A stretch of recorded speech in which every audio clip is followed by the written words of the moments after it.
મને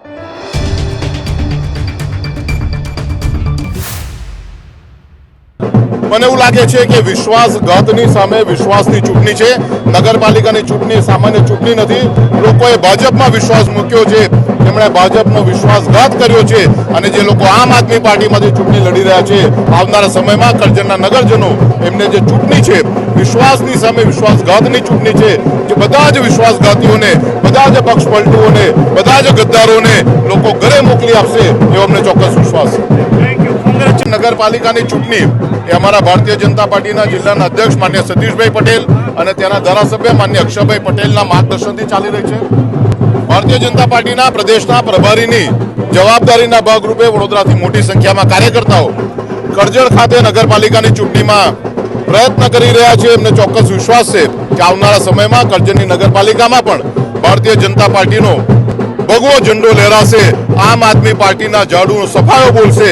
આમ આદમી પાર્ટી એટલે કે આપ નહીં, પરંતુ આમ આદમી પાર્ટી એટલે કે પાપ છે, એ વાત દિલ્હીની જનતાએ સિદ્ધ કરી છે।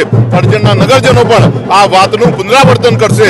16મી તારીખે કરજણની નગરપાલિકાની ચૂંટણીમાં પણ ભાજપનો ભગવો લહેરાશે। સમગ્ર દેશની રાજનીતિમાં પહેલીવાર વિકાસની રાજનીતિ એવો શબ્દ પ્રયોગ કોઈએ કર્યો હોય તો માન્ય મુખ્યમંત્રી તરીકે નરેન્દ્રભાઈ મોદી સાહેબે કર્યો। પ્રધાનમંત્રી બન્યા પછી સમગ્ર દેશમાં લોકોએ વિકાસની રાજનીતિ અપનાવી છે। દિલ્હીની જનતા મોડી જાગી છે, પરંતુ એમણે ભારતીય જનતા પાર્ટી પર આશીર્વાદ આપ્યા છે, એમને મત આપ્યા છે અને આ વખતે ભારતીય જનતા પાર્ટીની સરકાર બની છે। વિકાસની રાજનીતિ એ વર્ષો સુધી ચાલનારી રાજનીતિ છે અને રાજનીતિ જેમના માધ્યમથી શરૂ થઈ છે એવા અમારા લોકપ્રિય પ્રધાનમંત્રી માન્ય શ્રી નરેન્દ્રભાઈ મોદી સાહેબને આ જીત માટે ખૂબ ખૂબ અભિનંદન આપીએ છીએ। અત્યારે આપ જોઈ શકો છો કે આજે દિલ્હીમાં આટલા 23 વર્ષ પછી અત્યારે ભારતીય જનતા પાર્ટીની જીત થઈ છે, વિશ્વાસની જીત થઈ છે। આપણા પ્રધાનમંત્રી શ્રી નરેન્દ્રભાઈ મોદી સાહેબની જીત થઈ છે, અમિતભાઈ શાહની જીત થઈ છે અને જે આમ આદમી છે એમનો અત્યારે ખતમો થઈ ગયો છે એવું કહીએ તો પણ ચાલે, કેમ કે અત્યારે જનતાને ઉલ્લુ બનાવી એ ખૂબ મુશ્કેલ વસ્તુ છે। એ ઉલ્લુ બનાવતા આવ્યા છે, મફત બધી વસ્તુ આપવાના સંદેશા આપતા આવ્યા છે। સંદેશા મફત વસ્તુઓ બધી એમને એમ નથી થતી। વિકાસ થયો જ નહોતો। હવે પ્રજાને સમજ પડી કે આમાં વિકાસની જરૂર છે, એટલે નરેન્દ્ર મોદી સાહેબ જે વિકાસના મુદ્દે લડી રહ્યા હતા એટલે વિકાસનો અત્યારે જીત થઈ છે અને જે વાયદાઓ ખોટા કરતા હતા એનો પરાજય થયો છે। એમના સુપડા સહબ થઈ ગયા છે અને જે એમના જડું બધું ખલાસ થઈ ગયું, વળાઈ ગયું અને નામ શેષ થઈ ગયું છે। એટલે અત્યારની જનતા જે છે જાગૃત છે। જાગૃત પ્રજાને ઉલ્લુ ના બનાવાય।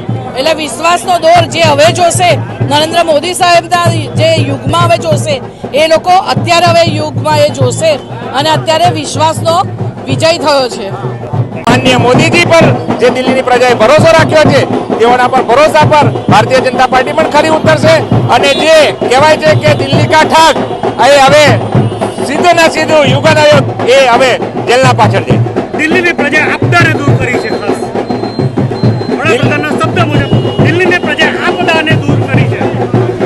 સાચી વાત છે, કારણ કે કેજરીવાલ જ્યારથી દિલ્હીની ગાદી પર હતા ત્યારે પ્રજાને માત્ર ઠાલા વચનો આપેલા, એને જોઈએ એવું કામ નતું કર્યું અને જ્યારે લોકોની સાથે જો ઠગતો હોય, કહેવાય છે ને દિલ્હી કા ઠગ, એવી રીતે કેજરીવાલ પણ ઠગ હતો, જે પ્રજા સાથે ઠગાઈ કરતો હતો, જેનું પરિણામ પ્રજાએ સ્વયંભૂ આજે પરિણામ રૂપે આપી દીધું। વડોદરામાં પણ ખૂબ ઉત્સાહ છે દિલ્હીની જીતનો। આ સમયે હું વડાપ્રધાન શ્રી નરેન્દ્રભાઈ મોદીજીને, અમિત શાહજીને અને જેપી નડ્ડાને ખૂબ અભિનંદન આપું છું। દિલ્હીની જનતાને પણ ખૂબ અભિનંદન આપું છું। જે રીતે 10 વર્ષ એમણે એક ખોટી પાર્ટીને નિયુક્ત કરીને, એટલે જ્યારે કેજરીવાલ કહે છે કે અમે શૈક્ષણિકમાં કામ કર્યા છે, સ્વાસ્થ્યમાં કામ કર્યા છે, પણ આ કામ નથી, એક કાંડ કરેલા હતા। એ કાંડને એમને દૂર કરીને એક વિકસિત ભારત માટે અને વિકાસલક્ષી ભારત માટે એમણે જે ભાજપને મત આપીને વિજય બનાવ્યો છે એ બદલ હું દિલ્હીની જનતાને ખૂબ અભિનંદન આપું છું। આ સાથે હું એમને પાર્ટી તરફથી એક આશ્વાસન પણ આપું છું કે જે રીતે ગુજરાતમાં કે તો મધ્યપ્રદેશમાં કે ક્યાંય ભારતીય જનતા પાર્ટીએ જે વાયદા કર્યા છે એ પૂર્ણ કરેલા છે, એ જ રીતે દિલ્હીમાં પણ જે વાયદા કર્યા છે એ પૂર્ણ કરશે અને દિલ્હીને ફરીથી એક વિકસિત અને સરસ રીતે સુશાસિત રાજ્ય થશે એવી અમે ખાતરી આપીએ છીએ. ફરીથી દિલ્હીની જનતાને ખૂબ ખૂબ અભિનંદન, દિલ્હીના કાર્યકર્તાઓને ખૂબ અભિનંદન કે એમણે ખૂબ સારી મહેનત કરીને દિલ્હી ભાજપને જીતાડ્યું છે. ગુજરાત કેવી લાગણી અનુભવે છે મહિલાઓ? ગુજરાત ખૂબ સારી લાગણી અનુભવે છે અને ખૂબ ઉત્સાહ છે ગુજરાતમાં પણ કે અહીંયાથી ગુજરાતમાંથી પણ કેટલાય કાર્યકર્તાઓ ત્યાં ગયા હતા, તો એ કાર્યકર્તાઓનો પણ મહેનતનો ફાળો છે ત્યાં. અને અહીંના કાર્યકર્તાઓને પણ ખૂબ અભિનંદન આપીશ કે તમારી મહેનત ફળી છે અને આ વખતે તો ખૂબ સારી પ્રમાણમાં એક તરફી જેવી રીતે કહેવાય એવી રીતે વોટિંગ થયું છે. તો ફરીથી દિલ્હીની જનતાને ખૂબ અભિનંદન અને કાર્યકર્તાઓને અભિનંદન.